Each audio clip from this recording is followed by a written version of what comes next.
Very warm welcome to everybody that's made out today, and also for those joining us online.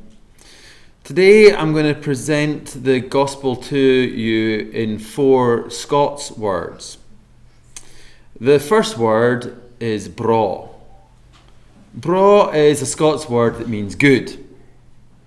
Braw is a word that we like to use widely. You can use it to describe a person. He looks braw in his kilt.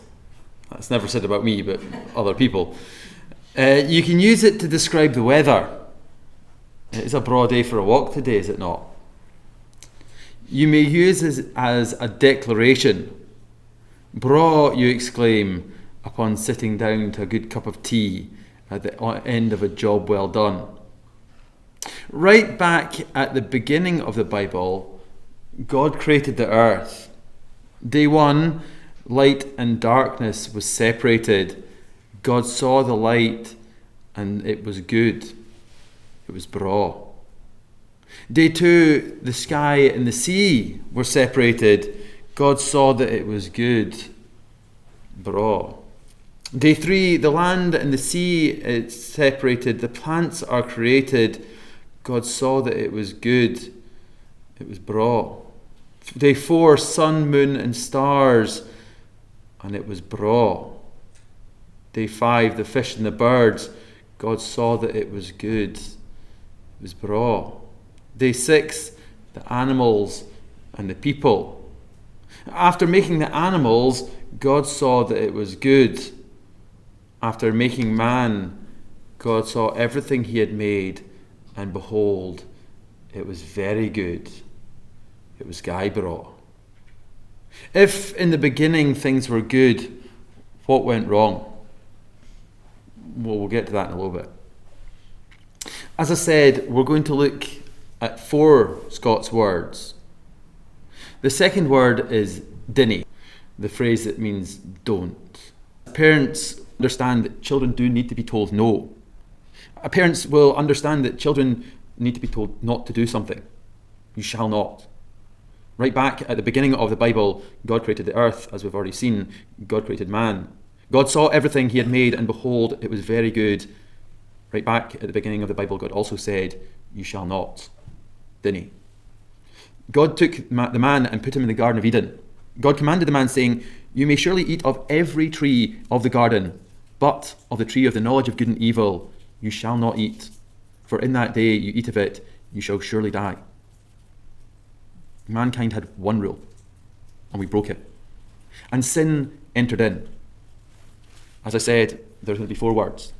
The third word is chuffed. Chuffed is a Scots word meaning pleased. If you passed your driving test on the first attempt, which I did for motorbikes and trucks, you'd be chuffed. If your child won a sporting achievement, you'd be chuffed. When God the Father looks at Jesus, he was chuffed. Well, the Bible records that God watched his son, Jesus, as he was baptized. And when Jesus was lifted up out of the water and every other man would have to declare the things that he'd done wrong, God the Father declared, this is my beloved Son, in whom I am well pleased. Why was God pleased with Jesus? Well, because Jesus was sinless. Jesus always did the things that made God happy. He always did the will of God. Are you sinless? Are you doing the will of God? When God looks at you, is he chuffed? Or is he disappointed? As I said, we have 4 words. And the 4th word is we. There was a man that used to come to this church, and all around about us, the people say of him, oh, is that wee man from the church? Yes, that wee man from the church. Wee is the Scots word for small. And again, it's widely used, although I discovered in Northern Ireland, you use it wrong. The mouse in Robert Burns' poem is described as 𝗕𝗏 𝗬𝗏 𝘬𝗏. Addressing the wee mouse, Robert Burns says, still thou art blessed compared with me, the present only toucheth thee, but I backward cast my eye on prospects drear, and forward though I canna see, I guess and fear. Looking to the future, Robert Burns felt the fear of the unknown. Forward though I canna see, I guess and fear. Looking to the future, Robert Burns envied the happy ignorance of the wee mouse.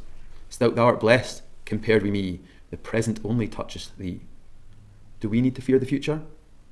Perhaps we should. After all, mankind had one rule, and we broke it. And sin entered the world. Because of sin, we are going to hell. What does Jesus have to say about the future? Well, Jesus doesn't talk about a wee mouse. He does, though, talk about a wee gate. Jesus talks about the future as a road that lies before us. It may be the road to life, or it may be the road to destruction. Two different roads, two different entrances. Jesus says, enter by the narrow gate. For the gate is wide, and the way is easy that leads to destruction, and those who enter by it are many. For the gate is narrow, and the way is hard that leads to life, and there are few who find it.